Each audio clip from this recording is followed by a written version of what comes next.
Good evening, Board President Sugarman, Fullerton School District Board of Trustees, Dr. Pleka, and the Fullerton School District Executive Cabinet. My name is Zoe Bong, and I'm the president of Parks Junior High's Student Leadership Organization. I like to think of my position as a voice of Parks Junior High's student body, not just their leader. Our class is currently working on activities that the entire school can participate in, even with our drastically different schedules. We will try our hardest to make the best out of this unpredictable school year. Please join me in the Pledge of Allegiance. Put your right hand over your heart. Ready? Begin. I pledge allegiance to the flag of the United States of America and to the republic for which it stands, one nation, under God, indivisible, with liberty and justice for all.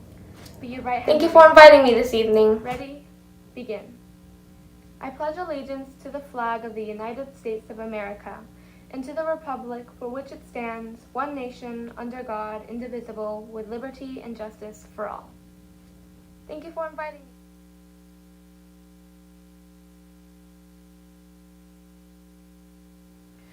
Oh, say, can you see by the dawn's early light what so proudly we hailed at the twilight's last gleam, whose broad streams and bright stars through the perilous fight. Ramparts we watched were so gallant, hearts we watched, and were so gallantly streamed. And the rocket's riot glare, the bombs bursting in air, gave proof through the night that our flag was still there. Oh, say does the star-spangled banner yet wave o'er the land of the free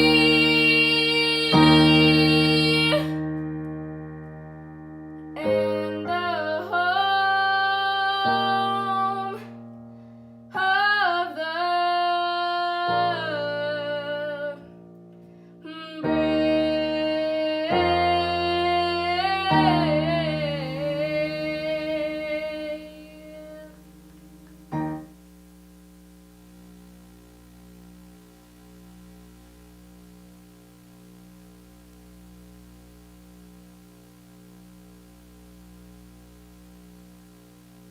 A very special thank you to Parks. We love seeing our students, and thank you especially for that beautiful national anthem, because Stephen both sang and played the piano, and that is very awesome. So thank you, Parks Junior High. We're proud of you and all your students. Tonight, if people submitted public comments in writing, but if anybody here would like to make a public comment, please give a slip to our Executive Secretary, Carmen Serna, and she will be happy to pass it to me so that I can call on you for public comments. We're going to start tonight with our superintendent's report. I don't know where he went. Oh, there, he's in the corner. Oh my goodness.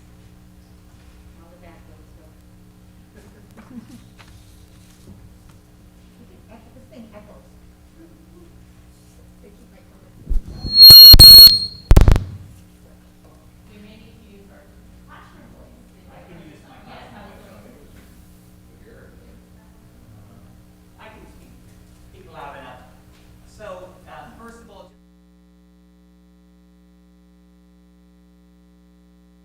just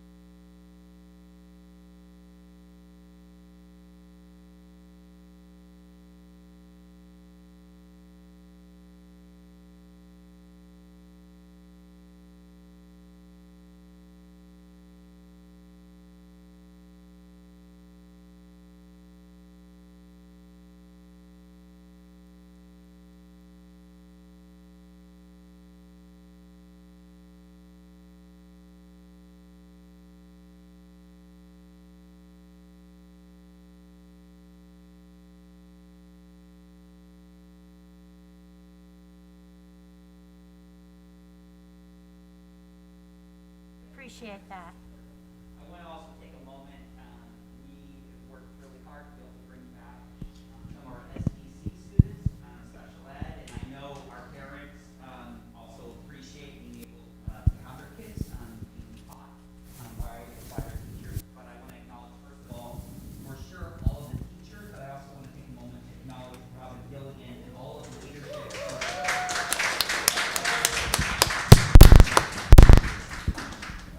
And then lastly, just a couple kind of exciting things.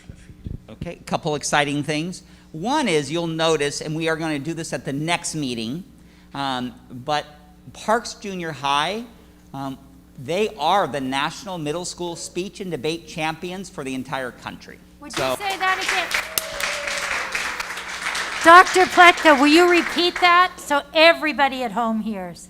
Parks Junior High, the National Middle School Speech and Debate Champions.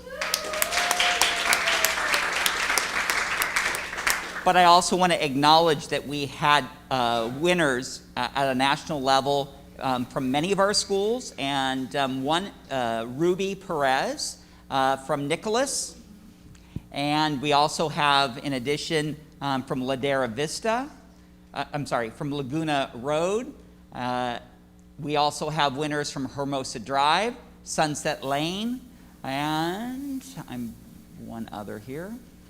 I don't want to forget anyone. Beechwood as well. So we had top 10 placers in all of from all those schools. So again, a nice round of applause for all of them. And then lastly, one last acknowledgement. I'm going to acknowledge Sam from our IIS department and Janelle, our grant writer. We were awarded a $500,000 grant for security for our district. So a big shout out to both of them.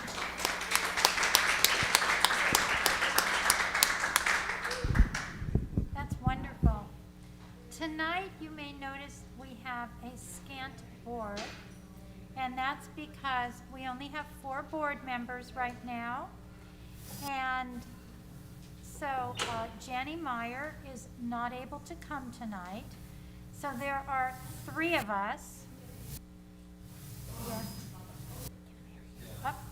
There are 3 of us, and that is why we have made a really as short as possible a board meeting, so that no one is missing important information. You'll see Aruni Thakur sneak out a little before 8. He has already told us he needed to exit, so don't be surprised. And that will probably be the end of our meeting because we will not have a quorum. Thank you. Just a heads up. Aruni, would you like to start out with comments? I'm very excited about the families that are looking to have their children come back to school, having that opportunity. Very grateful for the LCP plan that we'll be going over today. Thank you to all the community members and staff that put this together for us. And I'm very thankful for everyone that's made distance learning, for those of us that are going to continue this option, that have made distance learning really meaningful. It is still painful to see my sons sort of staring at their screens for 4 hours a day. I cannot wait until we are past this virus, but with the introduction of PE, for example, for my 6th graders class, just as much effort has gone in to bring things to some sense of normalcy. And I'm very grateful to everybody that's made that happen. I believe there's learning happening for my 4th grader and 6th grader, and just thank you to everyone that's making this possible. Thanks. Thank you. Trustee Berryman? Thank you. I'm happy to hear that, Aruni, about the kids. It's awesome. I want to thank all of our teachers for the hard work that is going into exactly what my fellow board member was talking about, because I think that we know how, we have an idea of how hard it is, but we're not in the classrooms, we're not doing it. And to just imagine how our teachers are juggling the fact that they are on the other end of that teaching, trying to make sure that all of their students get what they need to get out of that class that day, capturing their learning, finding out what their learning losses are, and trying to identify that and give them the tools that they need for all of our students, and to juggle all those different things. And then the fact is that if everything goes as planned, we'll be starting a different journey in mid-October, where not only will they have students on Zoom, but students in the classroom as well. And I want to make sure that our teachers know how appreciative we are of them doing that, and that we do understand that it's not going to be easy, and that we'll have to just, we're gonna have hiccups and we'll have to figure it out. So thank them for all that they're doing, because it is a scary time. It is, it's very nerve-wracking for everybody involved. So I want to make sure that our teachers know that. The other thing is that I'm going to echo the fact that the national anthem just gave me goosebumps, right? So our students are amazing. When we look at that, when we look at our boards here, when we hear about all the great things that are going on with our kids, that's our future. That's what excites me, is to be able to see our students, not only in speech and debate, but in arts, in academics, that is our future, and that gives me goosebumps, and I feel so happy to be part of that. The last thing I want to do is I want to give a shout out on a personal note. I belong, or I'm part of, a group called the National Giving Alliance. It used to be the Needlework Guild, it's now National Giving Alliance. And this organization actually has been in existence in Fullerton for about 68 years now. I have not been there the whole time, I promise. We might have some members that have been there almost that long. But this group of people, it's a national organization that what we do is we clothe the needy. So we do it anonymously, and what will happen is a participating agency, so Fullerton School District, the High School District, Pathways of Hope, Crittenton, some other organizations that serve the homeless and the needy in North Orange County belong to this.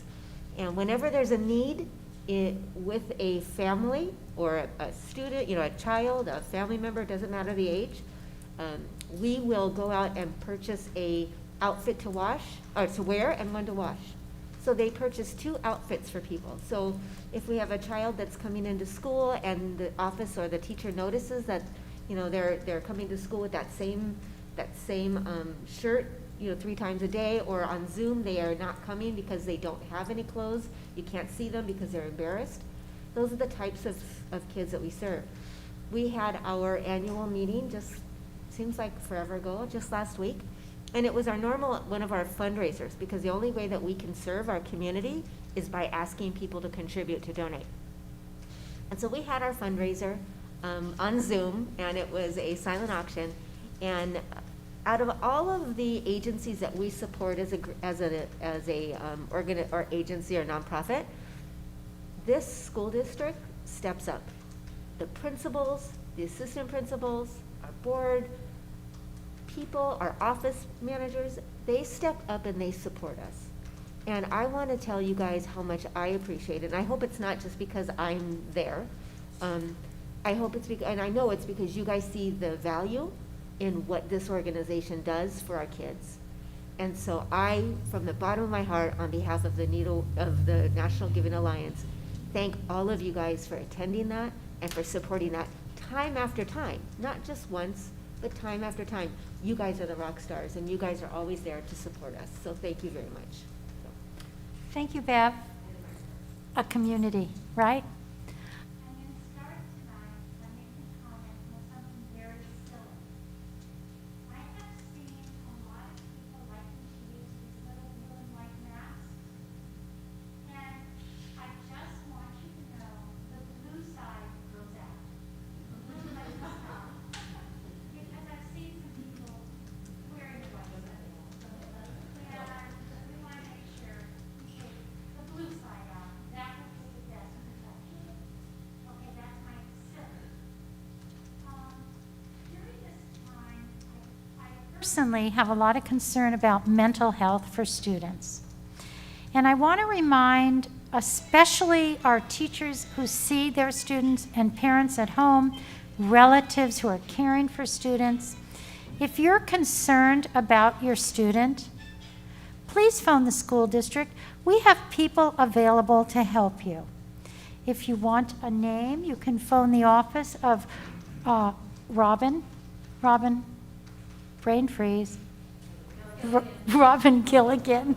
Oh my God, I've only known her 100 years. Thank you. Robin Gilligan, because we don't want you at home wondering what to do and concerned about your child. We have plenty of services to help you. So please take advantage and know it makes our hearts joyful to be able to help people. Next, I wanted to tell you about a day I had yesterday.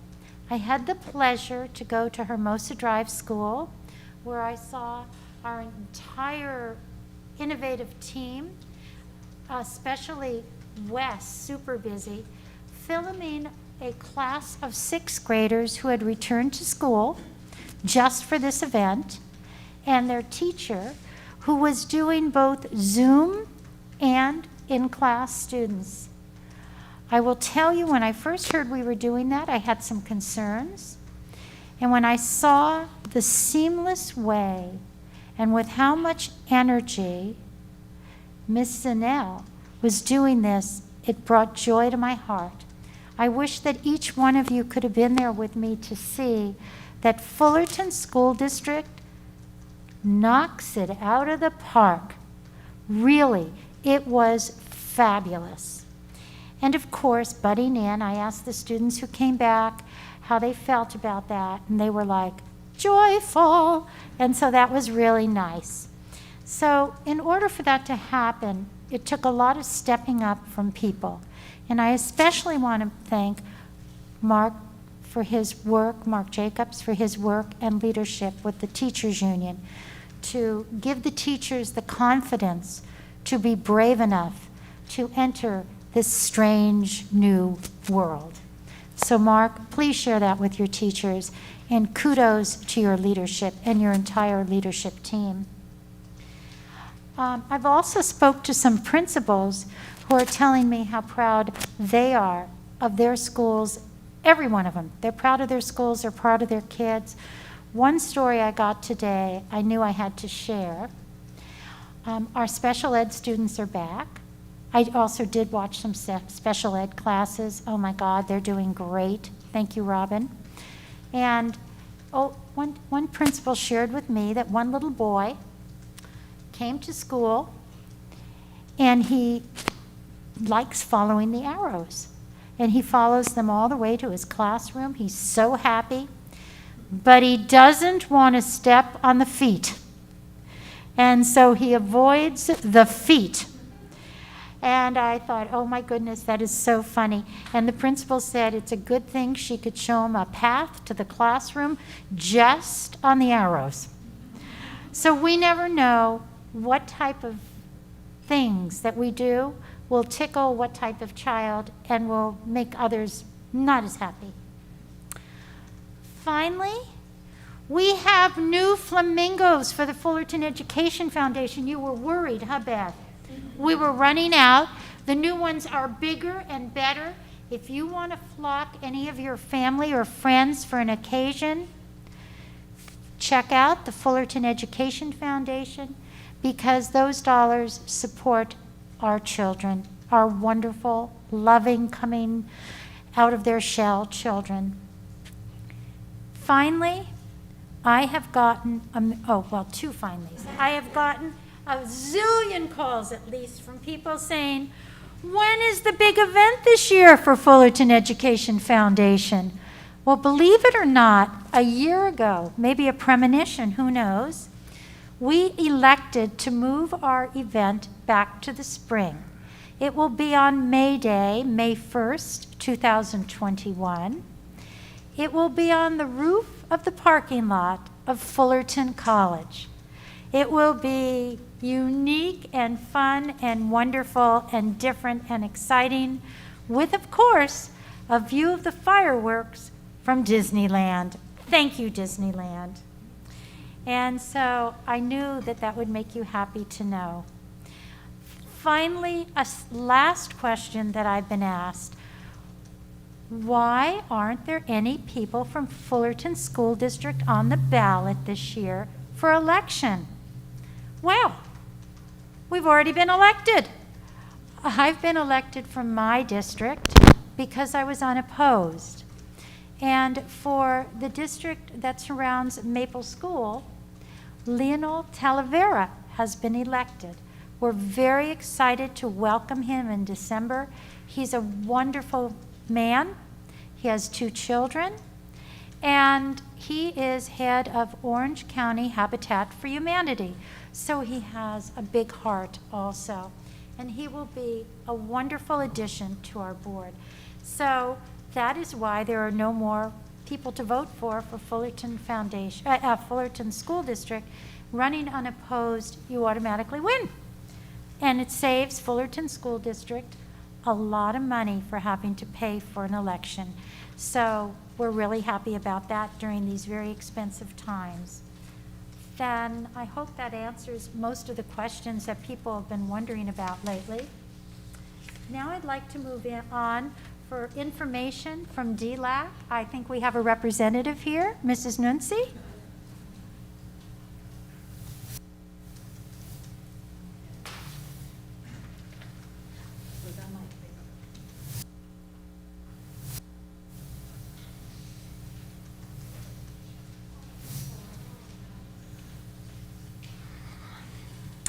Good evening, school board members, executive cabinet, and Superintendent Dr. Pletka.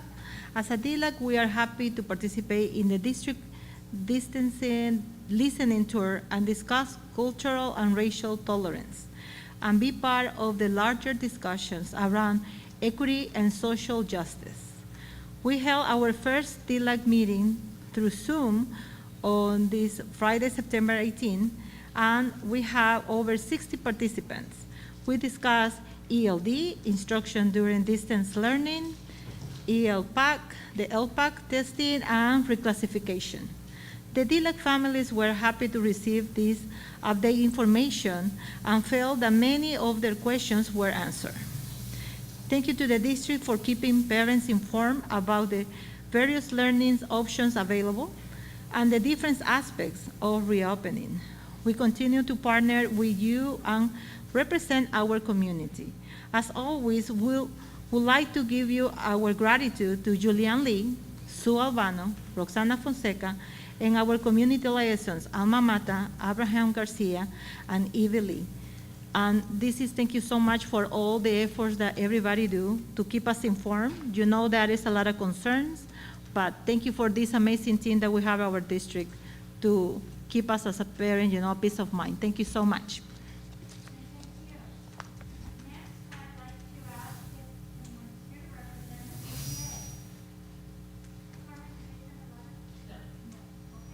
Good. FETA.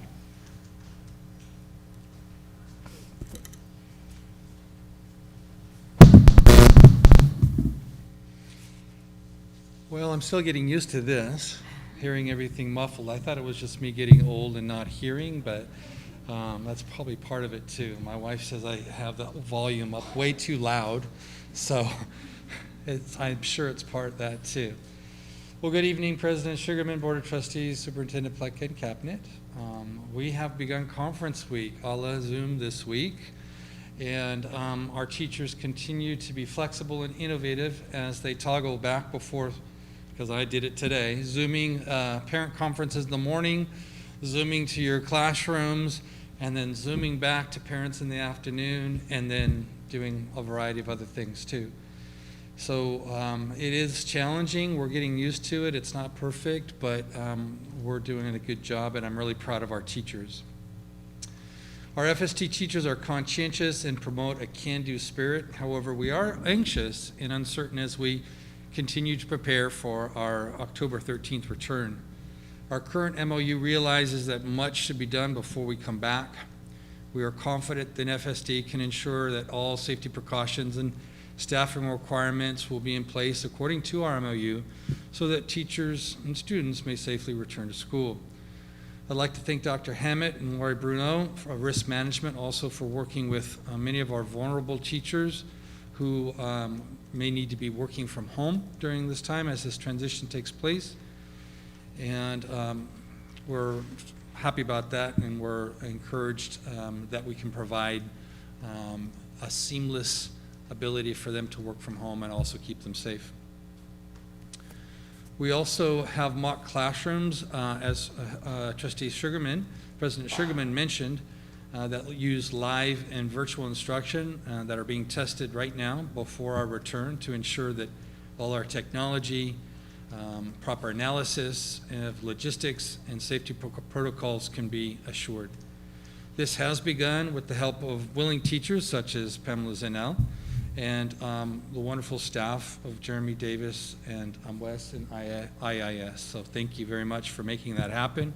I know you're super busy, and to make that happen as well is very impressive. Our special ed and our PE and our preschool and our junior high teachers all still need to have continued district planning meetings in order to fully ensure our safe October 13 return, and we're making progress on that. We still have much work to complete in making this return come to full fruition, and I'd like to thank our SPED teachers for tackling the challenges of their specific program demands as they began to transition to staggered live services beginning yesterday, September 21st.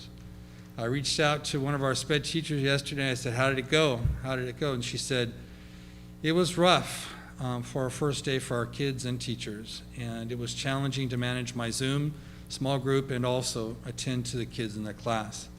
It will get easier, but it is really hard right now. Our SPED and SLP teachers have truly been handed a difficult task, and I'd like to recognize the extraordinary work that they are doing, and FETA looks forward to working with the district and making any reasonable accommodations in order to support their workload. I'd also like to recognize our incredible preschool teachers. They work under completely set at different requirements and mandates that place unique challenges upon them. And I'd like to just give them a shout out. It sounds like they've also been doing some wonderful work, solidifying certain protocols that will make their return on October 13th possible as well. Again, I'd like to publicly thank Michael Schaefer and our PE teachers for the awesome work that they've been doing, pivoting to offer engaging PE activities to our students in a virtual format. We really look forward to taking advantage of their creative methods in order to continue to provide high-quality, safe PE activities. I had PE yesterday, and I was excited to have Mr. Davis come in, and I jumped into his Zoom, and it's really pretty amazing on how they get all these kids active and participating and standing up and moving around their rooms, and I was just really pleased and happy that we can still have that, and our kids are still totally engaged in it. So thank you to our PE teachers. So though we are anxious and excited for our return for our students, this new learning model based on our signed MOU,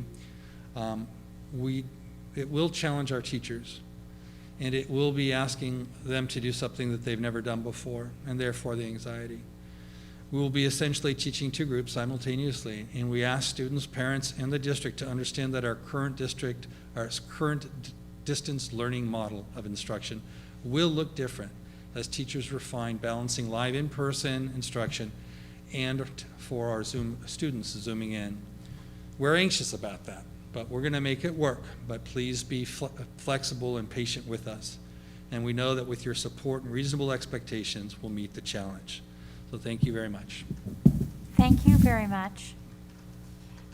We appreciate your comments. CSEA, do we have someone here tonight from CSEA? Thank you, Carmen.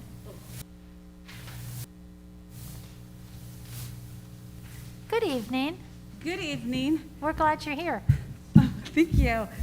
Good evening, Dr. Pleca, President Sugarman, members of the board and cabinet. I'm Terry Gonzalez, speaking on behalf of CSEA.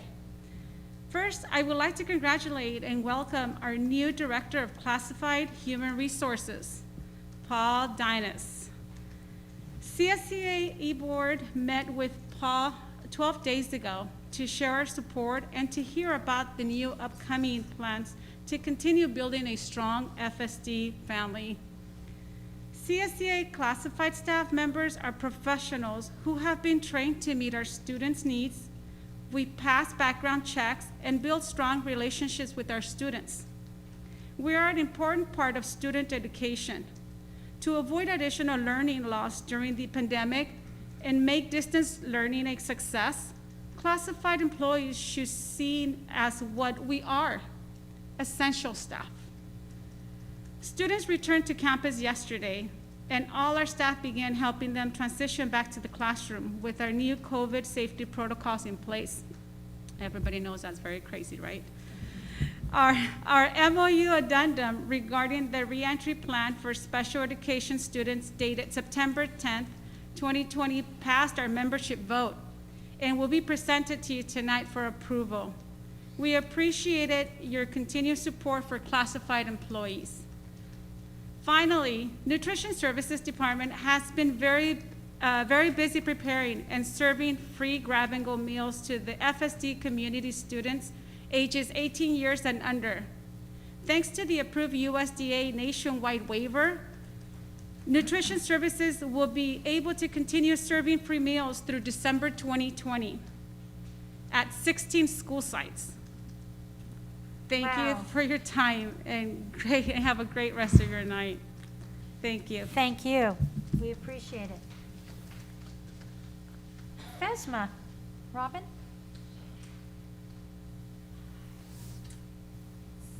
So, good evening, President Sugarman, Board of Trustees, Dr. Plegna, and Cabinet. As the president of our Management Association, my glasses are fogging up here, I want to extend a huge thank you to a few of our managers that have helped to lead their departments in work that directly impacts the health and safety of others in our district. And we know that behind any of our leaders that serve in our different departments, there are great team members that are part of FSD that help to make everything that comes together a success. So I first want to thank Mike McAdams for his work in getting our PPE and securing things early in the summer, even before kind of last spring. He was procuring things for us in preparation for the start of this year, which includes the plexiglass that you see in front of you. So thank you to Mike and his team and Rob for helping to push that through and making that happen. Thank you, Cabinet, for that as well. Also to JD Mancha, who has helped to get all of our bus routes in play, and today and yesterday they have been doing their routes and picking up students that are coming for their transition plan back to a school environment. And so we want to thank him and his team, and Cheryl, who has really kind of, the whole thing worked so perfectly for the puzzle. And then also to Michael Burns. He has really led an amazing team, not only last year, but through the summer, and then continues to do so.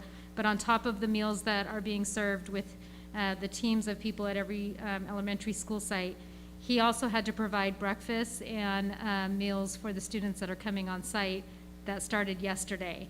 And so I want to thank him for organizing that and making sure that our kids did not miss out on a breakfast Monday morning. So thank you very much for that.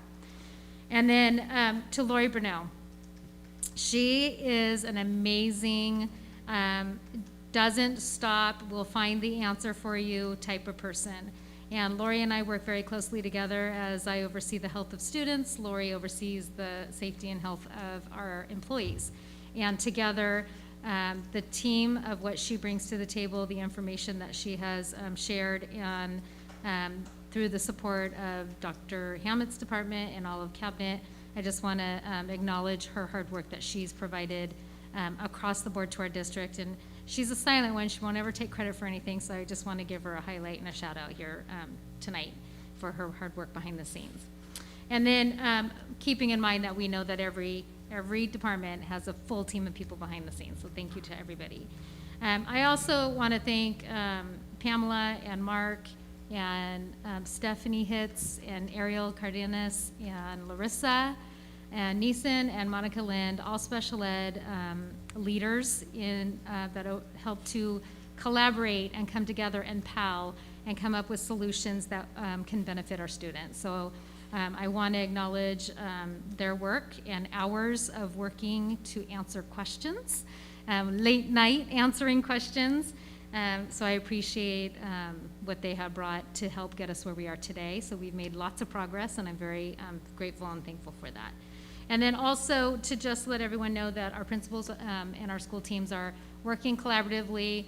They are getting ready for that October 13th day, but we know that parent conferences are happening right now, and so they are continuing to lead at the school sites. So thank you to all of our principals who are continuing to hold the strong leadership at their school sites with their leadership teams, because that's important.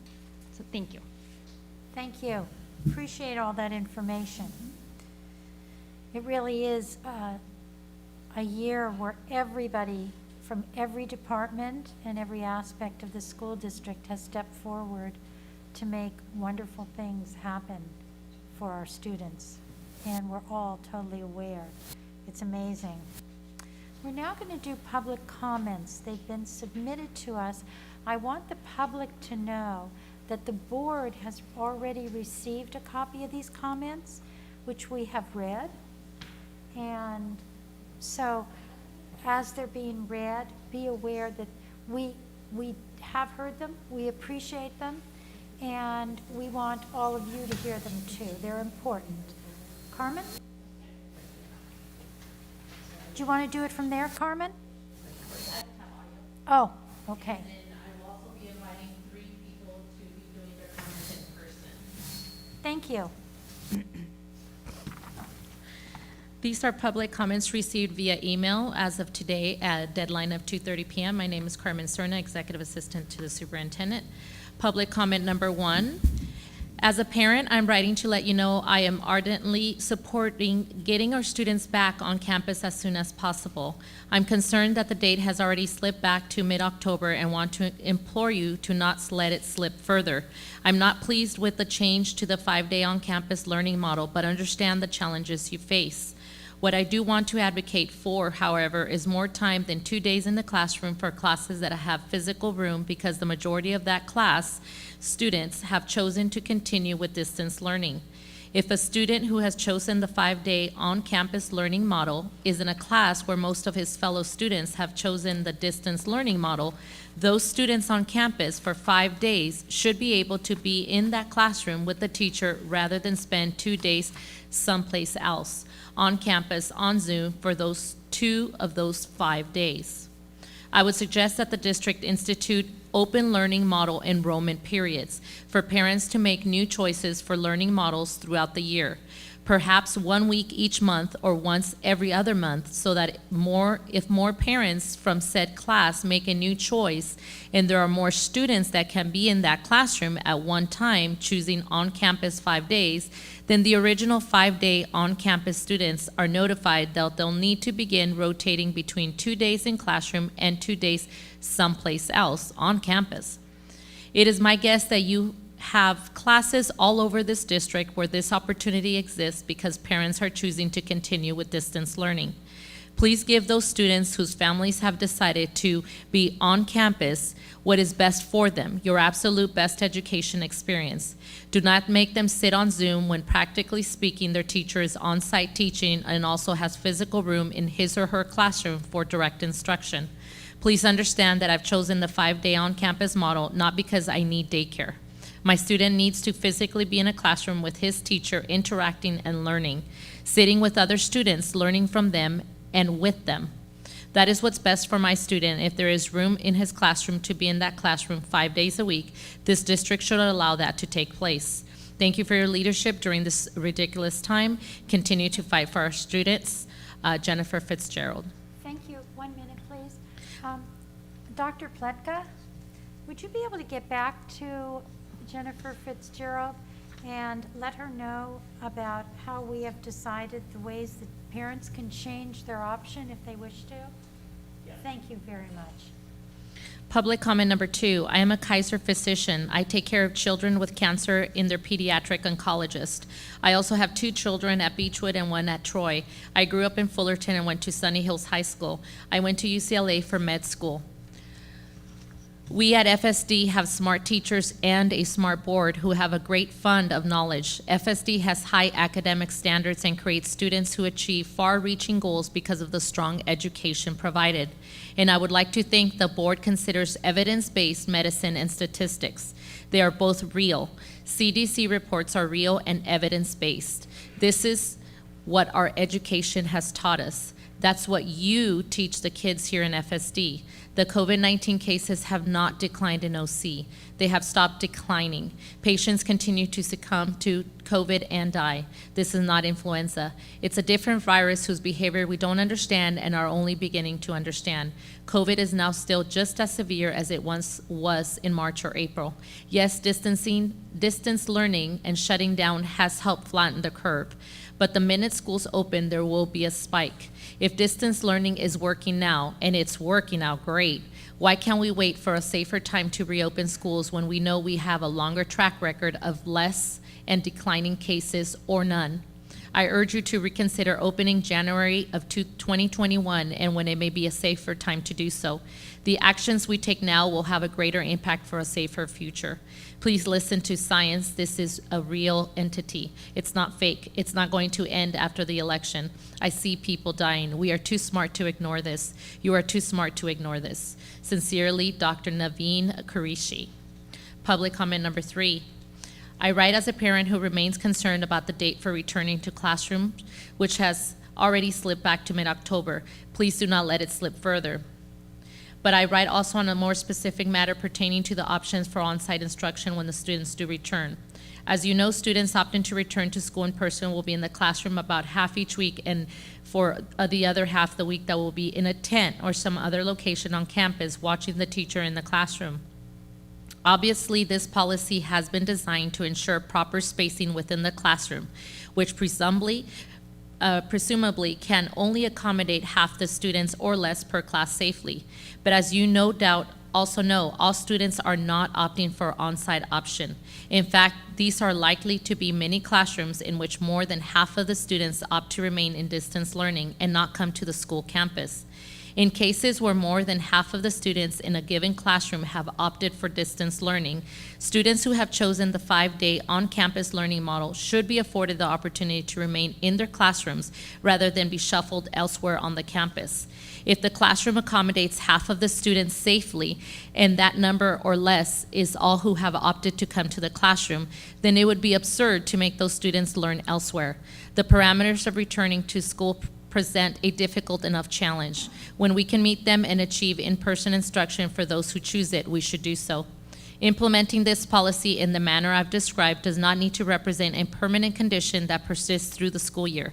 Certainly, as conditions change, parents may reconsider their choices and opt to have their students return to the classroom. The district and/or school can and should have a place and mechanism for adapting the model as the numbers in each classroom fluctuate. Nothing about what I'm advocating would disenfranchise any parent or student for any amount of time.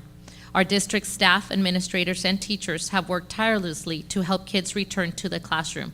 I assume and hope that these efforts exemplify a shared belief that on-site, in-person instruction provides the best possible educational environment for kids. In situations where kids can be accommodated in such an environment safely, it would be odd to see the district or any school site choose to keep kids staring at a screen. I implore you to please maximize the time kids can get the best possible education safely. Thank you, Sean Fitzgerald. The last public comment, number 4. As a parent, I support getting our students back on campus as soon as possible. I am choosing the 5-day model for my 6th grade student because he does best with interacting in person with his teachers and peers, not because he needs daycare. In fact, I have chosen the hybrid model for my 7th grader because that is a better fit for him. I fully understand that this is a personal choice every family needs to make for their specific children. I understand students opting in for the 5-day model will be sitting someplace else 2 to 3 days per week. It is also my understanding many families are choosing to continue distance learning. If there is an instance in which a classroom has a majority of students opting for distance learning, I hope a consideration can be made for students who opt in for the 5-day model to remain in the classroom only if it is safe to do so. It would not make any sense for a teacher to be in a practically empty classroom when some of their 5-day students will be someplace else in the same campus on the same Zoom call part of the week. I also realize that if additional students opt in for the 5-day on-campus model in the future, then those originally opting in for the 5-day model will go back to rotating to someplace else on the campus 2 to 3 days per week. Thank you for your consideration. Angelica Farias, Sunset Lane parent. And at this moment, we have 3 public comments that are here in person, and I will be inviting Ilse Miranda to come to the podium, please.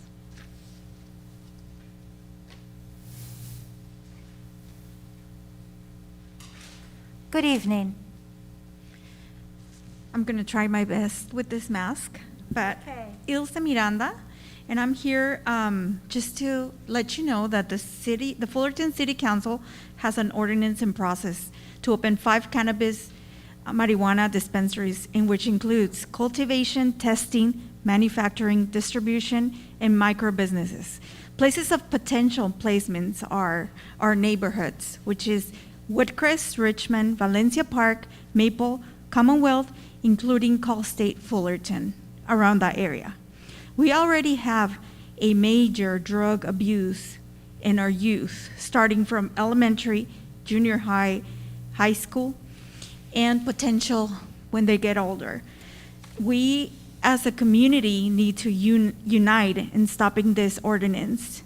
Today, we are asking parents of all these neighborhoods to partner up with us, the Fullerton School District and neighborhoods and the churches. We're asking every single leader to come with us in uniting this ordinance, to stop this ordinance. So the city Fullerton Council meeting will be October 6, 2020, and we have collected more than 100 signatures, and we are in process of collecting more. And the reason why is because we want to go to the drug, prevention, drug prevention, alcohol prevention.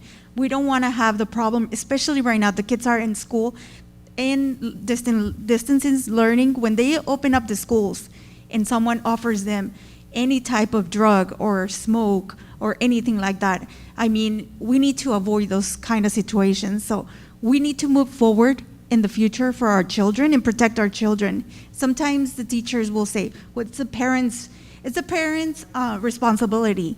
But today, we as a parents, we're here because we want to partner up with you. So if you have an opening, ¿cómo se dice? If you want to open up the door to partner up with parents and teachers, this is the opportunity to stop the drug usage. Thank you very much. Good evening. Thank you very much. I just want you to be aware that the board, by law, cannot comment on what you've just said. People could comment at the end of the meeting if they have a request, but they cannot comment now. Thank you.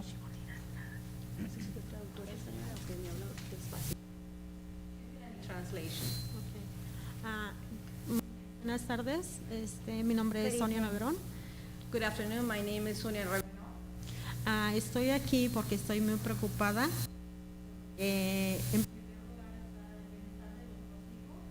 Because I'm very worried, because in the first place is the welfare of our children. Estamos aquí porque nos quieren abrir 5 dispensarios de marihuana. The reason why we're here today is because they want to open in Fullerton 5 places to distribute marijuana. Y la razón de que porque están muy cerca de las escuelas y queremos el apoyo de los maestros. These places are very close to our schools, and we want the support of our teachers. Del superintendente, de la directora, más Of que the nada de todas las superintendent, the principals. Queremos el apoyo de todos ellos para que nos apoyen, para que no se abran los dispensarios de marihuana. We want the Please. support of all of them, so these places of distribution will not be open, please.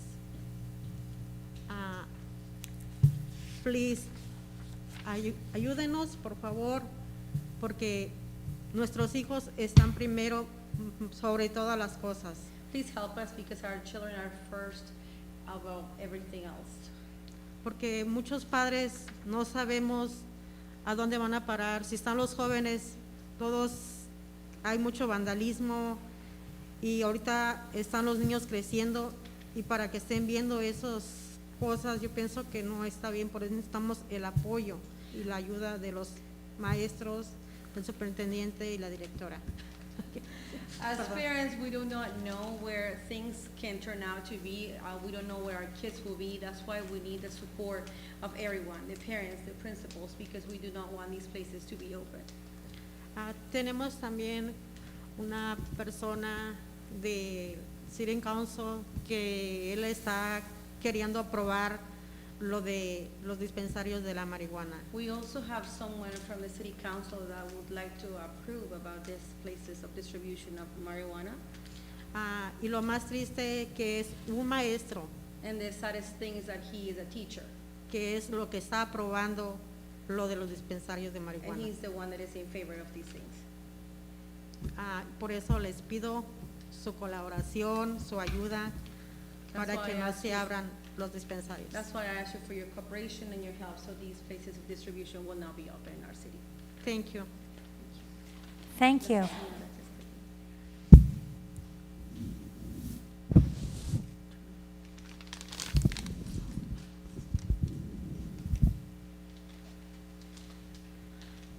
Hello, good evening, Madam President, Cabinet, Board, and all the publics. And here we have the voices of our parents that come to ask you for support. Because the marijuana, you see, our kids are exposed to different substances, which they are legal. Alcohol, vaping, marijuana, cannabis. And we know it's the majority of the people that approve it. We are not fighting against legalize it, make it illegal, the marijuana, because we know it's legal in California. What we're asking is the support that we don't want it in our neighborhoods. We have a lot of struggles in our youth. Our youth are, where they're exposed to so much, liquor stores in the area, gangs, a lot of trouble. And all that we work with children, we know the struggle. All that we work in the Title I schools, we know the struggle of our youth. Please, we're asking the support or all the families to come together and help us, because this is a crisis for our future, our children. We always advocate for them. This is the right time to do it. This is not political, it's about the mental health, how it's gonna affect in the future their brain, their learning. And that is what we're asking, Please, get all together and work in this issue. It's gonna be October 6th. It's gonna be in City Council, and we want to support our community. In another note, a happy note, you see, the census 2020 is about to end. And California is at 68.3%. It's very low because the fires and other things that are happening in our community. But Fullerton, and especially our south part of Fullerton, thanks to the ambassador program, which is the parents advocating, talking, the collaboration. Thank you, Dr. Pletka. Thank you to all. You see the food drives that we have, and we were talking person to person. We need a lot of bilingual people to advocate. We achieved this for first time in the south part of Fullerton, which is our Title I school, the 77.3%. We always had a 60, low 60, 63. This is the first time, that we are that high. And my wish is to get to 95 or 99, and I think we can do it if we all work together. This is not about a group of persons. This is something that's going to bring revenue for 10 years to our school, public safety, and different services that we're going to have. This is what unites us, This is not about being legal or illegal. It's being a human being, be part of this country and the future of our families. Please, I need your support. Somebody asked them, you feel the census, do it now. We still have time. And you see, this is something that we're working very hard right now, and I hope to do it. Regarding the rent assistance program, we were able to help 42 families being approved, and they're getting $1,000 to pay the rent. And 17, they are pending, you see, for this amazing program they have the city of Fullerton. But this is taking effort for a community. It's not about who is in front, it's helping the community. When you swear to serve your community, it's because it's not about you. It's about who you're gonna touch life, help them, Service is something is in the heart, and when it's honest, everybody can see it.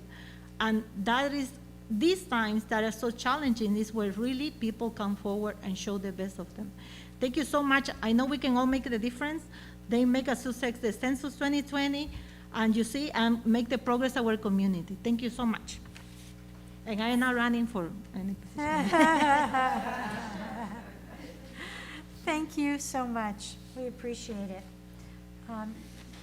Okay, now I need to approve the minutes. Do either of you have any corrections to the minutes as they are presented? Deb?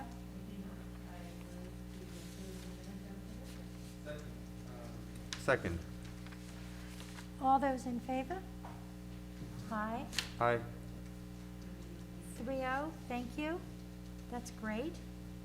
And next, we have to approve the agenda as it appears. Does anyone want to change the agenda in any way? Nope. Okay, then we're just going to approve it. Can I have a motion?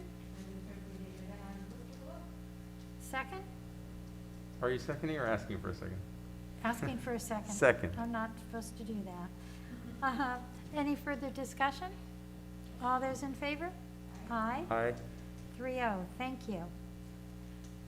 Now we're going to do LCP, and would you like to come up? Thanks, Susan.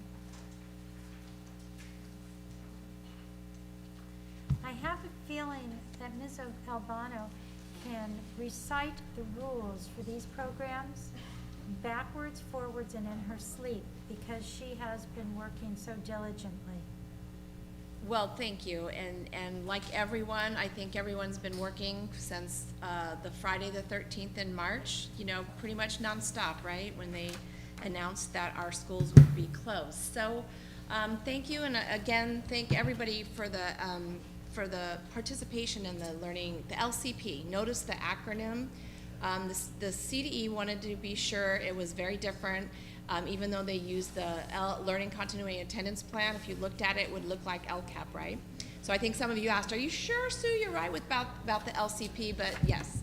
So, so we began planning as soon as schools closed on how are we going to ensure that we still can meet the needs of our students, our families, to mitigate some of those learning losses. So this plan really is about memorializing, because the CDE realized, I think when we spoke in June and we had the COVID-19 report, we were still operating that we would have an LCAP by December 15th. So the LCAP was suspended. They created a new template, which wasn't even released until August, the first part of August, where we were well underway, as many districts all over California, our nation, in how we were going to provide learning options for parents, our programs for parents, and all the support to our students. So tonight we're just going to highlight a few things in the LCP that maybe newer or really haven't been on the forefront of some information that you have received as the board. So we have also updated, Beverly always sends us really a lot of great comments, and we incorporate, I think, every single one because they're great. So thank you for all of those comments. We included the dates. We did some revisions based on the MOU, and we'll talk a little bit about that. So next slide, go ahead, Carmen. So just a brief overview. Once Senate Bill 98 came in, it established the LCP, and then suspended the LCAP for the 2021 school year. And you know we had all those block parties with all that input. That's okay. But we did a lot to get ready for our LCAP, which has now been suspended. So the LCP does memorialize all of our efforts really since the mid-March, beginning of April, and all the different committees that we held in providing all of that information. So what does the LCP include? It talks about the continuity in learning, meaning what are some of the learning options that we have established here in Fullerton? How are we going to continue to provide classroom instruction through the distance learning model and then when we come back? How are we going to ensure that we have provided all the input and feedback from our stakeholders? How are we going to support students that have experienced learning loss? And we'll talk and focus on that a little bit tonight. How are we going to continue supporting their mental health, social, and emotional well-being? And I think Trustee Sugarman talked about that a little bit earlier. How are we going to continue to provide nutrition? And that has been like amazing. You can still drive by schools every day. And those people have been on the forefront since day one, providing meals every day, breakfast and lunch, and not to mention all the other community support and entities that came forward with that. How will we continue to provide professional development teachers and support staff? And that was interesting. We've done everything on Zoom, right, for the most part, and there's been a lot of good things that have come out of Zoom, but one of the things that we obviously looked at in terms of professional development is how do we really provide those resources through in a distance learning. So we're so used to in classrooms, so how are we going to ensure that we continue to provide those great things? And so what this plan includes, you know, we began planning early, and especially when we started hitting towards the summertime. And our focus really centered around, we were concerned about students. How are we going to ensure that we know that students are not in school? How are we going to mitigate some of those learning losses? And how do we plan and incorporate and implement those things that are at the heart of Fullerton? Our arts program, our GATE program, our RTI program, our special ed, and all the things that we value here. So you're going to hear a little bit about how we really just reimagined those things in a distant learning model and still offered so many programs in the summertime and help with students that a lot of districts just didn't do, but we continued to do that. So that's a little bit of the overview. I put the reference pages because this is about a 25-page plan, so we're just going to highlight a few things. So stakeholder input. I was talking to Julie Ann, and I said, I think we've had more stakeholder input in general since we started to not necessarily this template, because the template came out late, to just all the things that we've done and provided and resources and plans and guidebooks and things that you can see, whether it's been on our website or out to families. So I know I'm probably missing some. Mark Jacobs, I think, was on every single committee, right, Mark? I don't think he ever stopped working. He was on the program options committee. We had parent input and parent committees, and we had safety committees. We had attendance, participation, and engagement committee. We had a special ed committee, a distance learning committee, FSD parent guardian surveys that went out, and many, many, many staff meetings, to name a few. I'm sure I'm missing something, but there was lots and lots of input throughout this pandemic, and we'll continue to meet to refine. And like any plan, it's sort of fluid, and there's already been changes since the last time that come down, whether it's from the CDE or some entity within OCDE as well. So with that, I'm going to invite our DLAC president, Ms. Nunzi, to come up and share a little bit about what we had a lot of stakeholder input. So what were the major outcomes of that input that are in the plan? Okay. Based on our surveys and feedbacks and outreach, FSD is supporting families in many ways. A few highlights include all students have access to devices and internet services. And there is, thank you to, you see the leadership, Jeremy, Dr. Pletka, the whole district, to helping all our families that were struggling so much. So many of them, they cannot afford to pay for the internet. And see, they have the hand, they help them so much. Our families that are struggling, not just, in the south of Fullerton, I think the whole city. And this is something that we are knowledgeable about. We have the heart, and you see, and the capacity to help them too. And that, you see, all our families are so grateful to all of you for that leadership. FSD websites provide resource and parents and community. This is an amazing, you see, what I see in the south part of Fullerton, a lot of parents are still a little bit delayed in technology. That is something that we have addressed because it's the language barrier and the technology barrier. But the website, they created, you guys are amazing. You see, even a person they come, because this I show to other families from a different district, and they're amazed. The quality that our, the service that give our Fullerton School District to our children. And that is something that makes us very proud and very blessed to have our children in the city. Thank you so much to all the technology department to help our families when sometimes it's zero knowledge, the technology, but they were there to support our families. the parents' webinars and hotlines available for technology support, which there were so many. The beginning, start everything in the summer when we have, and then we start growing and improving until the beginning of the school. The struggles at the beginning, but now a lot of parents achieve that comfort to come to the school and get the resources and they get the help. Thank you to all the principals, the teachers, the FPA. They help them so much, and that is so meaningful for all the families that we are bilingual, and we need that support.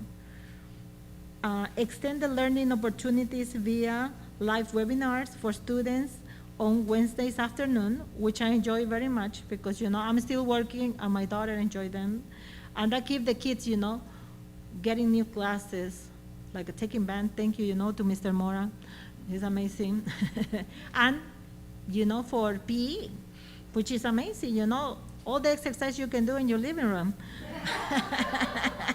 I see my daughter, she achieved she have her own gym.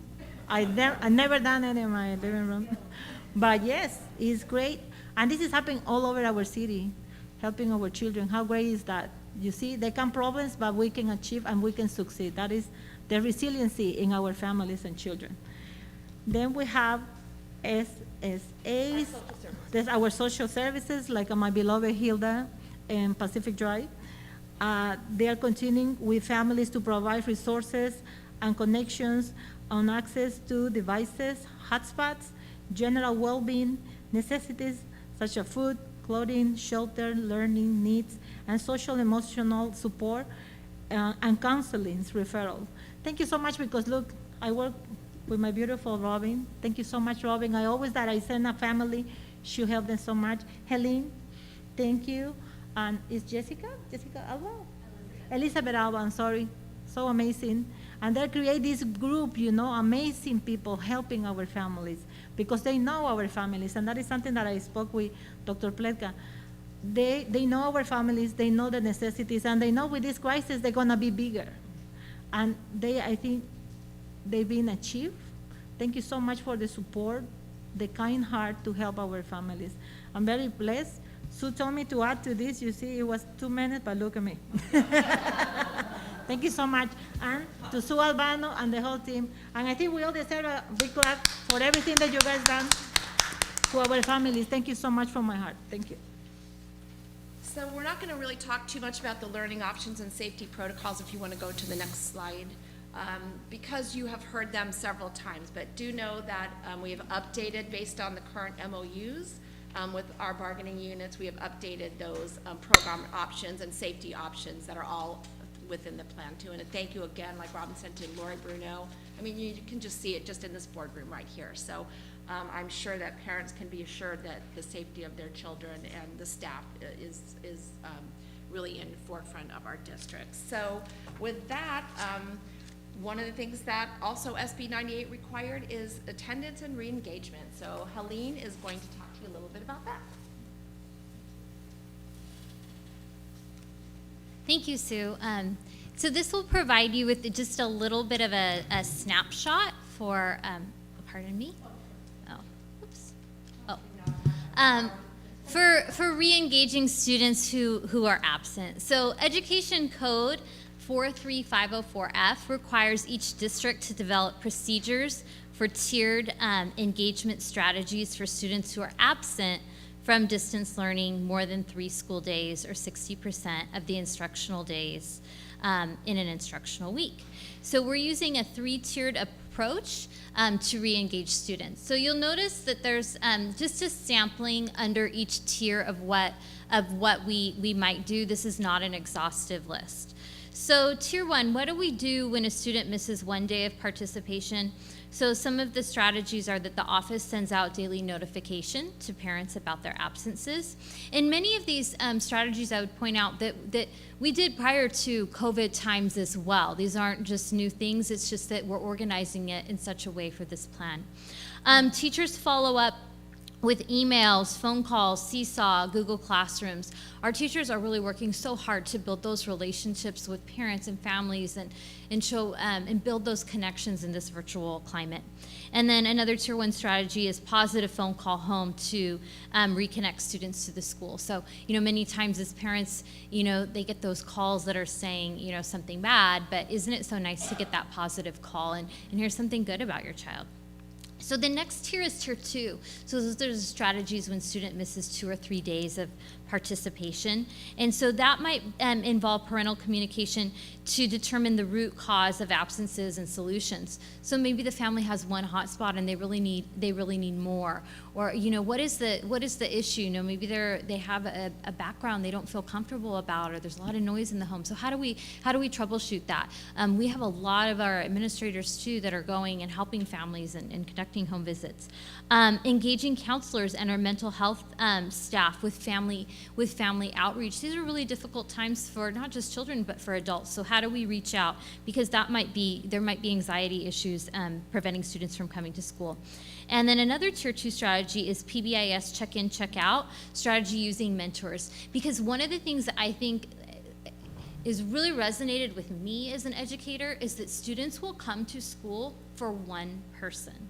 And if we remember that, if we compare students with that mentor or that person, that they feel like this person wants me there, this person gets me, that is so powerful. And then moving on, Tier 3. Tier 3 strategies are for when students miss 4 or more days of participation. So that's when we're really, going out to the home. We might go to the home in Tier 2 if it's like a tech issue or something like that, but Tier 3 is really where we're going to find out, okay, what is going on? And that's where we make use of our social services assistants, which you heard about before. Meeting with families to provide wraparound services. We have a lot of families in crisis. So how do we provide them services? Because there's so many things out there, right? But if you don't know how to connect to those resources, that's a challenge. So how do we do that? Not just a warm handoff, but how do we walk side by side with our families? And then just a third strategy here is the school attendance review team, which we call SART, and then a possible SARB referral to our school attendance review board, which will be starting in October of this year. So those are just a few of the re-engagement strategies that we have. And I believe our next area here is, I am not acing the clicker tonight, assessing and mitigating learning loss with Jason and Rosanna. So I'm invited of Jason and Rosanna that will tell you a little bit about what the strategies, the amazing things teachers are out there and principals and everyone's out there doing right now. So we're going to have Jason come up first. Good evening. I'm going to channel my best inner Sung Chi and try to share with you about assessment and some data. The question that's on many people's minds now is how much learning loss have students experienced during this crisis? Although this is very complex to answer definitively, we're using multiple measures and approaches to address this question. For our primary grade students, teachers are administering various skills assessments, including our FSD benchmarks and DIBELS assessments to determine which students need interventions and supports, identifying specific skills and concepts to target. For our 2nd through 8th grade students, we're using the iReady Diagnostic 1 data to determine which students need interventions and supports. Although we've typically used iReady Diagnostic 1 data for baseline purposes, we can compare this year's Diagnostic 1 scores as a whole to last year's Diagnostic 1 scores. This comparison allows us to determine if our students this year are starting off at a lower point than last year. Since the testing window closed recently, the Ed Services team is crunching through all of the numbers now and will provide an executive summary report to the board very soon. In addition to identifying the learning loss, it's important how we respond appropriately to this data. And so that's kind of the assessment. I'll introduce Jason now, who will share about mitigating learning loss for math. When anticipating learning loss in math, we were looking at what areas would need to be focused on that could help prevent a slide. So math skill fluency and secondary resources to reach each concepts were 2 areas that we identified. We focused our support for learning loss in math by addressing the grade levels in 2 bands, K2 and 3-8. So for K2, we added supports such as iReady online lessons through the rest, most of the year.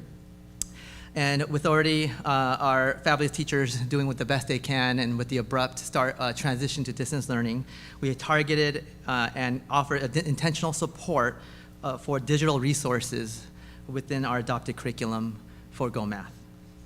We hosted webinars for teachers to address specific needs, as well as a parent webinar to offer supports for parents to assist their child. We provided Math Shelf, which is a math-specific program for preschool through second grade students that addresses math skills through interactive activities. For interventions, we typically have used iReady online lessons for support, but since the district has supported iReady on a bigger scale, we wanted to find a different resource. So we looked at Freckle Education, which is an independent and adaptive skills-based program that also provides inquiry-based lessons for the intervention teacher as What a do you mean supplement to by the iReady. adaptive skills, Jason? So at the student level, as they have some holes that may show up in certain concepts, the program will automatically, through a diagnostic, also give appropriate skills incrementally as they need to fill those holes and progress forward. Thank you. Yes. Then for the 3-8 band, grade band, we offered or have offered support starting from when the pandemic first started. More specifically, for grades 4 through 8, we created the FSD Extended Play program for students in the spring and summer. For spring, students were offered reteach lessons through Nearpod that they could do independently, in addition to the distance learning already being offered from their school day. For summer, to help mitigate summer learning loss, students completed lessons for math, ELA, art, GATE, and family activities. District staff created an engaging environment which included personal videos, incentives, contests, and challenges for students. In addition, teacher mentors at our Title I schools helped provide a personalized program for their students. We offered iReady online lessons as well, and continued Go Math support for the digital resources for the 3 through 8 grade band. For interventions, we looked into supplementing support again with Freckle Education. And finally, since iReady testing window has closed, we will be offering a redesigned Delta Club as another way to provide intervention support for students, which is a adaptive and intentional live lesson support, kind of hand in hand, as we return to school. So that has been our, so far, plan to support learning, or what we have done to mitigate learning loss. Next, we will have Rosanna Fonseca share about the ELA.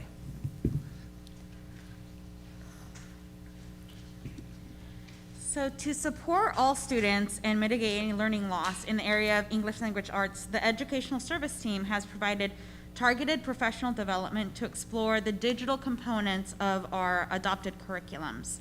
Additionally, other supplemental resources were purchased, such as Lucy Calkins' digital components, Haggerty, which is a phonological awareness system, and Excuse some me, of I our didn't hear intervention.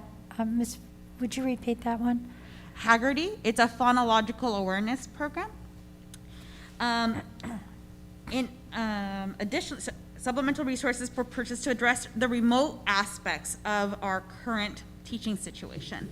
The RTA coaches assess students using not only the universal assessment screeners, but also administer further diagnostic assessments to specifically identify the students' unique areas of need.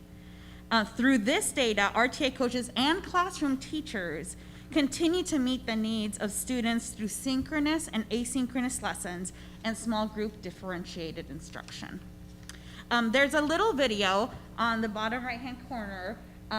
We could just play about 10 seconds. You can see an RTA coach beginning to provide the lesson.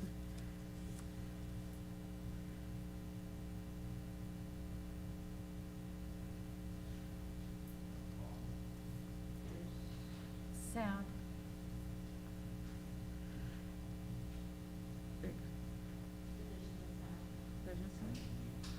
Okay. Okay, we will move on. Okay. As many districts canceled their summer programs, we looked to reimagine what our EL Jumpstart program could look like. So we wanted to provide our students with the opportunity to actively engage in listening, speaking, reading, and writing while using hands-on materials and their imagination to express what they learned. So a couple of educational services staff members and myself made take-home material packets. We went to the warehouse.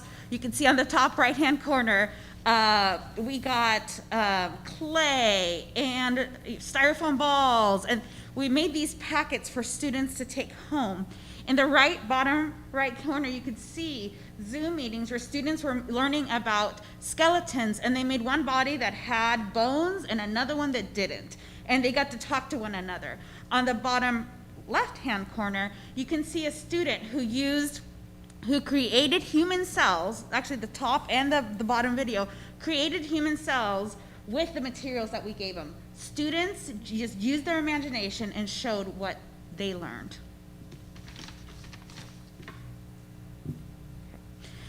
In addition, we always have to consider our unique students and the unique needs of our students. So with our English language learners, we continue to address their unique needs by providing English language development through synchronous as well as asynchronous instruction.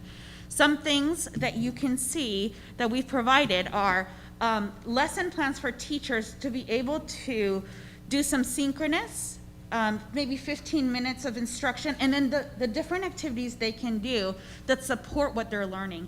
Additionally, we've given them choice boards, so students out of the 4, listening, speaking, reading, and writing, they can choose what it is that they would like to do at home while they're working independently. So they can tell a story to their grandma and practice their language skills. Additionally, through our curriculum, we provided our students with the take-home materials in order for them to do some paper pencil tests and not just be doing everything online. So with that, I have Robin Gilligan who will come up and share a little bit about mental health.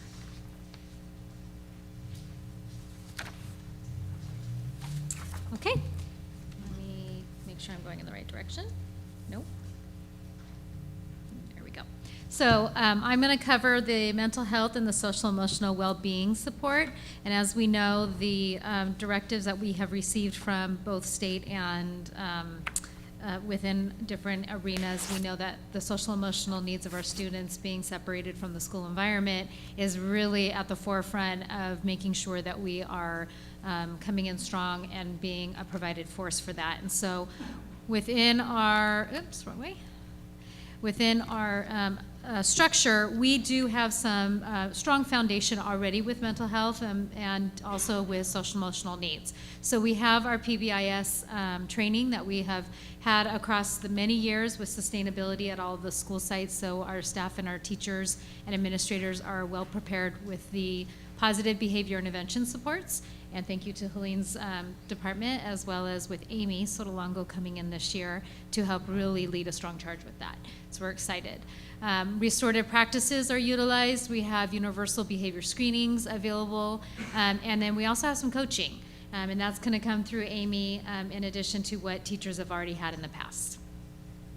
Through Helene's work with our St. Jude partners, we have a grant that funds part-time SSAs or social services assistants to make mental health referrals as well. So they're targeted at very specific school sites and supporting the communities there and making those mental health referrals. And that's also with Elizabeth Alvat. And then we have Second Step curriculum, which is our social emotional learning curriculum. It's intended for the teachers to implement on a weekly basis within their classroom, a little bit every day, or a 30-minute to 40-minute lesson one time a week, focusing on the big problem-solving strategies, vocational components, managing emotions, and organizing and planning and executing goals. So, and having empathy. So there's different units along the way. It's all infused together with the principal having a toolkit that incorporates morning announcements, assemblies, and activities that can be done for the whole school to engage in, as well as the individual lessons across the board. So bringing those themes across the school platform and then marrying that with a lot of the PBIS training that has already been well established at every single school. We also have mental health specialists at all 3 of our junior highs now. That is an increase from last year, so we were able to bring another mental health specialist on board. And we're very pleased to have a solid team there, in addition to counselors at all of our junior highs. And then we also have school psychologists and mental health associates at all of our school sites. Just to give you a little bit of a perspective, at the end of last school year, from March to May, we had conducted with our mental health teams over 1,165 counseling sessions that went from some as big as like 4 students in a group down to 1 or 2. So they were able to expand and support students through telehealth.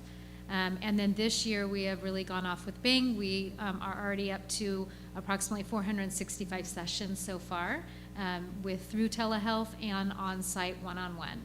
We know that with mental health, there are 2 layers of need. One is the feeling of isolation and being in a home setting and not having that connection with friends, even though you may see them on Zoom. It's different to not be around them. The other piece is also the social emotional needs of navigating what we see in our society on TV and what we hear. And we know that this is a very challenging time for all of our students, and that can stir and cause emotions that they need to talk through it. And if they don't have someone that they can talk to, we want to make sure our kids know that they have a trusted adult that they can release some of their emotions with, but also be able to talk about it and then connect them back in with a referral if necessary. That's what Care Solace does for us. We are able to reach out and bridge our families through this third party who will walk parents through either accessing their insurance or Medi-Cal, Medicaid, or no insurance, and ensure that they get counseling in addition to our school-based counseling. So just because we refer someone through Care Solace does not mean that they stop getting school-based counseling. It means that we want to embrace the entire family if it's something that's hitting the entire family, and family counseling may be necessary. So we know some of our families have been dealing with job loss or having to go to work, and how do I take care of the family at the same time? How do I pay the rent? Thank you to Mrs. Nuncy, who has been a leading charge in our community on that. So this is another layer to just add in that extra support. Kids worry, and we want to make sure that we're wrapping the support around our kids that are doing that worrying, because worry turns into anxiousness, and that can interfere with learning. So it's important that we are not only tapping into the typical social emotional of our kids, but also the new things that we are seeing arise due to the closure, what's happening in society, all of that. So we have our hotline still, and we are really ready and able with partnering with people as they give us phone calls to connect them with the right counseling for them. Yes. Yes. Yes, I shared it out with the entire Orange County Department of Ed team when we were meeting as a group, and so they offered some really great resources during the spring, and now we're seeing the feedback that we get from them, because they do follow back up with us about the process of connecting from a referral to actual attendance in counseling. And then it helps us to bridge our counselors with the outside counselor to ensure that we're doing a complete wrap. So thank you. Okay, and we're winding down here. So in school nutrition, we talked about that, but again, continuing to provide that daily support to students through many entities and all of our community partners. So you can see some pictures there, even in our food market over in Pacific Drive. And then our next steps. So we need our Board of Trustees to approve our learning continuity and attendance plan tonight. We'll send it to OCDE again. They've already reviewed it and given us a green light, and they're set. It's great. So, and then if they do have additional input, we have to then bring it back to the board and have the board consider whether or not we will take action within OCDE's recommendations. And then Senate Bill 820 is out there, you probably heard. There's the budget overview for parents that will need to be approved December 15th. It will have to go to the board first as a public hearing, subsequent board approval. So that will be coming soon. It's just a 4-page really document on an Excel spreadsheet of a budget. And then I do anticipate probably an LCAP sometime in the spring. So any questions? I know that we're running short of time for our board meeting, but we'll be happy to answer any questions. Deb? Questions? I think it was very comprehensive. I think that just one thing that I was hoping, they just explain a little bit is the difference between attendance, participation, and engagement in a classroom when your student is on but not on, you know, with the participation piece. I think that's a little confusing to some of our parents because our teachers do have to measure the engagement piece of it. So we took, we read back through to Leanne, and I guess we said yes, so we did clarify in terms of attendance, it's one thing, and how we re-engage, and then participation, how students are participating in the classroom with the teacher, are they turning in work, and those kinds of things. So we're still working through some of those things with our bargaining units as well. But that's kind of the difference. How are they there? And it's kind of like, are they in class and then they turn in their work, right? So those are really the two differences, and so we'll update that as we go. And that would be consistent across the district, correct? It won't be one school. Yes, there's some new guidance from the state, like it's very new guidance from the state, and that's what's happening right now through the COVID. Guidance is coming out, sometimes daily, sometimes weekly, so, as you well know. Aruni? Do you want to ask any questions? I don't have any questions at this time, and if there aren't any questions, I know it's not item 2. You can ask to move it. Why don't you ask to move it up now? Sure. Trustee Sugarman, President Sugarman, can we move item 2B to approve the LCP? Trustees, can I make sure that our microphones are always on? Thank you, Mr. Davis. President Sugarman, I'd like to move item 2B, it's a discussion action item on today's agenda, up so that we can discuss it next. And if we can do that, I'd like to move to approve the LCP. Deb? Okay, all in favor? Aye. Aye. Deb? I move that we do approve the LCP as presented. Okay. Now, do I have a second? Second. Thank you. Further discussion? Well, I want to commend you and all the people who worked, all the stakeholders in doing this. And Sun has never looked better. And please let him know that. And I think that our community has got to be proud of this document. I especially focused in on all of the ways we're trying to address any individual issues, whether it's attendance, learning gaps, social emotional, and nutrition, and art, and PE. It's all what a kid needs to grow up and what a parent wants for their child. And so I really want to commend you for not letting anything slip by. Should we take a vote? We have a vote, thank you. Not to approve not to vote on it. We had a vote to move it up, I think. Bev, you made a motion? Aruni second? Yeah, I second. Now we're going to vote. Okay, Aruni. Thank you to everybody that put in all this work. I vote in favor. Bev? I do also, so it's a 3-0. Can I say Thank one you. more thing? Sure.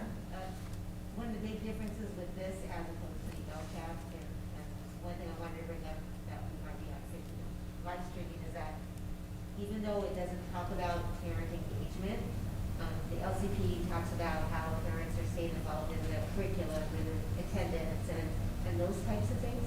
It's still super, super important for our parents to feel like they are welcome in the outside pieces. So PTAs and parent groups can still function on campuses.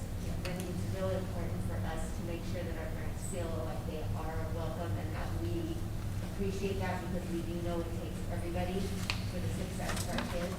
And so just because our parent groups aren't operating on the campus doesn't mean we can't still be involved. And just note, all of our schools are holding their school Right. councils in the class. They're just refusing. And it's just, I mean, because this one is, it was always the LCAP, it's not in here, and I just want to make sure that that's not something that's falling down, that people aren't feeling like they needed the state law. Thank you, Bev. Good point. Okay, that is now passed, and I appreciate everybody's cooperation. Does anyone want to make a motion regarding our consent agenda? I move that we approve the consent agenda as presented. Second. Thank you. Does anyone want to discuss any particular item on the consent agenda? Rudy? Well, Trustee Sugarman, did you want to show the names of the donors Of while we course. approve it? Okay, it's interesting you mention that. I want to tell you that we have $142,750 donated. Sunset Lane PTA and Foundation gave over $25,000. I really, we keep talking how parent activism makes a difference. That's a difference. The Power Foundation provided headsets, and yesterday when I was watching the in-student learning, in order to participate in breakout rooms and things like that, they needed headsets, and not all the students had them. So I was really happy to see this as a donation. And last of all, put your hands together for the Dell Foundation, $100,000. This grant came through the advocacy of Jeremy Davis and his partnership over there. And how do we thank you enough for working hard to do this? Today he shared with me that we are the smallest school district to get funds, and we got more funds than any other district. And we appreciate your hard work, your creative grant writing skills, and the grant writing skills of our support team, because being able to drill down on our Power School dashboard, our dashboard, to see what we can really glean from a plethora of information is really important to doing a better job. And so, thank you. And when you thank the Dell Foundation, please tell them that this board shares appreciation for $100,000. Thank you. If you look at the, what is it, 1A? Dr. Hammett, who is snuck out, oh, there he is, has done this incredible job of hiring people. The problem is, he does such a great job with his entire team of screening, looking, interviewing, that it seems that a couple principals told me today that as soon as these teachers who are substitute teachers are in place, other districts hire them as full-time staff. And it's very hard to keep all the positions full. And that's because if you just put, I worked 10 seconds at Fullerton School District, everybody wants you. So kudos to you and to your team and your careful selection process. And maybe they have to make a promise that they'll stay with us if we hire them on the contract. And last but not least, on 1K, Rolling Hills Elementary School, I do have to report this. Dr. Farr shared with me today, we've put in a brand new sports field where it has a poured slide for special ed. It's something they've never had before. And this year and last year, they've had a child in a wheelchair who in his life has never gone down a slide on his own. Can you imagine? So yesterday, the first day of school, I'm not going to cry, he went over to that playground and he went down that slide, and he was so joyful that it's so wonderful that this district has taken those funds to assure that all students have the opportunity to have the life of a child. So I just wanted to point out 1K. Now we have a first and a second. Do we have acceptance of the consent calendar? Aye. Aye? Okay. And our last item on the agenda of action is 2A. Bev, you want to read that for us? Approving, I move to approve the memorandum of understanding between the Fullerton School District and CSEA, Chapter 130. Second. Okay. Chad? This memorandum of understanding serves as an addendum to our earlier COVID-19 memorandum of understanding and allows for our instructional assistants to be present and in the classrooms starting on September 21st with our special education students and teachers as they return. So we thank CSEA for their partnership and work with us on this. Absolutely. Any further discussion? No. Again, I appreciate the partnership, and I appreciate the fact that we can have these memorandums of understanding and get through them. Seems like there's so many of them this year. And our CSEA employees, we want them to know that they're really cared about. And we're happy to see the protections that have been added for them and the respect that gives them. All those in favor? Bev? Aye. And an aye from me. And speaking of memorandums of understanding, I do want to point out that when I've gone to schools recently, a special thank you to everybody for what they have thought of. I saw green boxes to hold books and supplies. I saw black boxes for children to have those green boxes are for each student who comes back. Black boxes for each student to have their pencils in, supplied by the district, kept separate from everybody else, kept clean, kept nice. The amplification systems in the classroom are amazing. The teacher can walk anywhere and be heard by the children on Zoom and the children in the classroom. There are so many things that this district has put in to make it possible for our staff to teach. And thank you for moving ahead on that, everyone. Now we're going into a public hearing. And the time is 8:47? Oh, 7:47, thank you.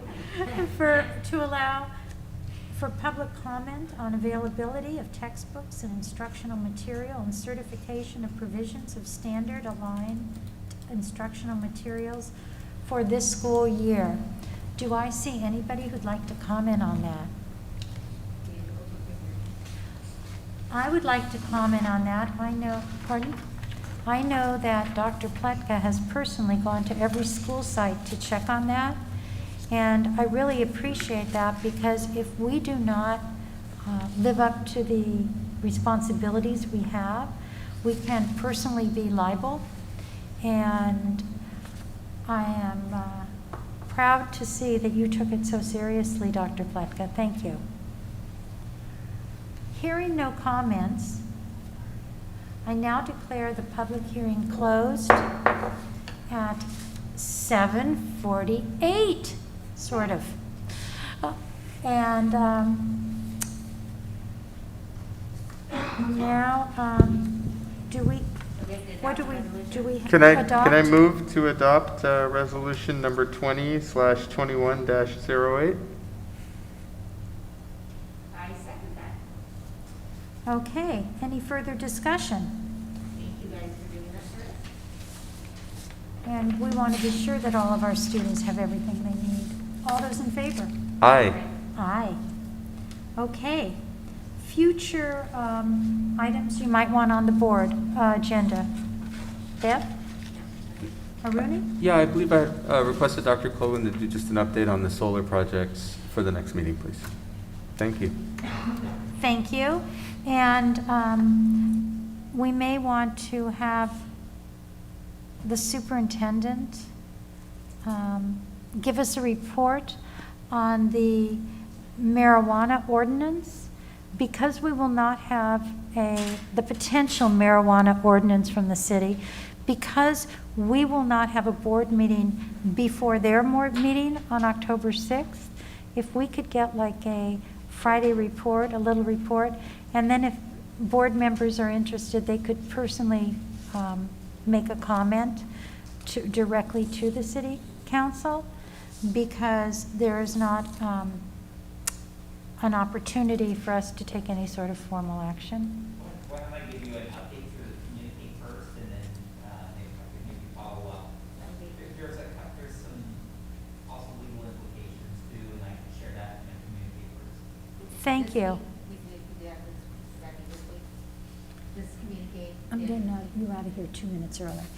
Okay, all of that being said, this meeting adjourned.